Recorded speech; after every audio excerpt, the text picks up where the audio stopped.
I want to also too comment on what Unseen said. I also have had that experience. It's not what you do, I think it's how you do it. I can say I don't celebrate Christmas, but I recognize it because the family that I love does. And though I may not go hang, things on the tree or acknowledge it or even bring gifts, my gift is my presence and my love, my interaction with the children, the keeping the family excited, the fun. We all have to take the moments. And what we got to be careful is that we don't damage our family in the process of making sure they be aware of our beliefs. Because, sometimes those same beliefs were imposed upon us even though we thought that they were wrong.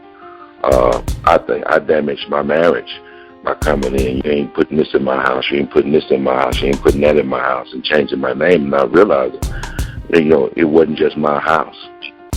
It was her house too. And then the other thing was she married Jeffrey Robinson. I became Amin Rashidi.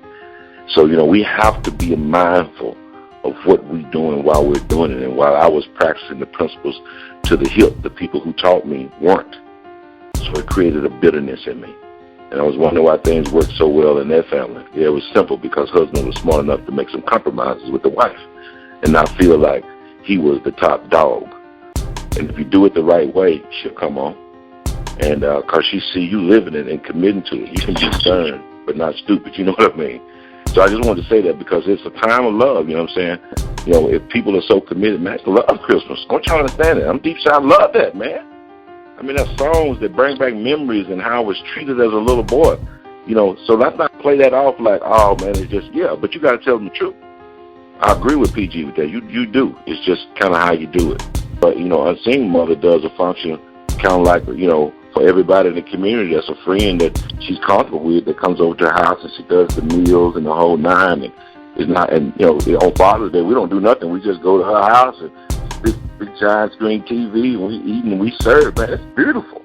I want to also echo the sentiments that Rashid just spoke about, but I also wanted to add to we have to be aware of the fact that we're conscious people talking to conscious people. But when we go out into the community, everybody is not as aware, and everybody is not as conscious. The one thing that's universal is love, and the issue is it's been mistaken for hate. So when you go to help a person, you'll sell out. You go through all these different stages that people have in their mind that they're being socialized to think. And with that being said, we as conscious people have to realize who we are talking to. Like right now, we're talking to one another. So it's incumbent upon us to create holidays, if you will, that celebrate consciousness and awareness and love in that, and make it fly. With music and everything that we do, we have to make what we're saying we're doing attractive. We can't just, because Christmas is attractive. They make it attractive. You've been hearing songs since Halloween that's been leading up to Christmas. And so when it's not enough just to tell somebody the truth, in my opinion.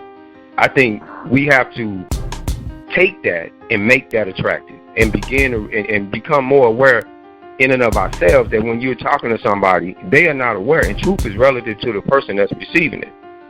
So their experiences make them receive what you say totally different than the next person standing next to them, and even you. And so the great equalizer is compassion, is love. And love is not soft. It's not weak. And compassion, all these ideas we have to re-socialize our people. Because in the example that Amma gave about the ants, neither one of them were afraid to die, but we are. Because death is constantly being put in our face consistently, that we now accept it as a way of life.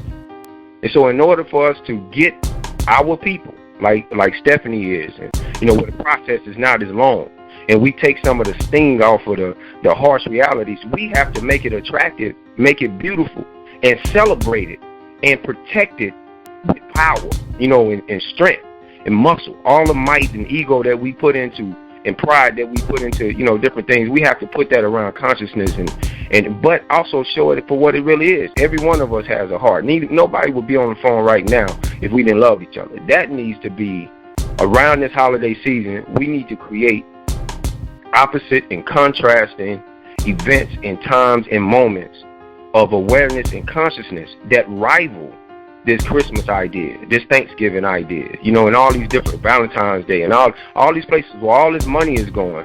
If we don't change people's attraction and thinking toward where they putting the money, then we just spinning our wheels, and we the ones that end up frustrated, and we the ones end up prolonging the process.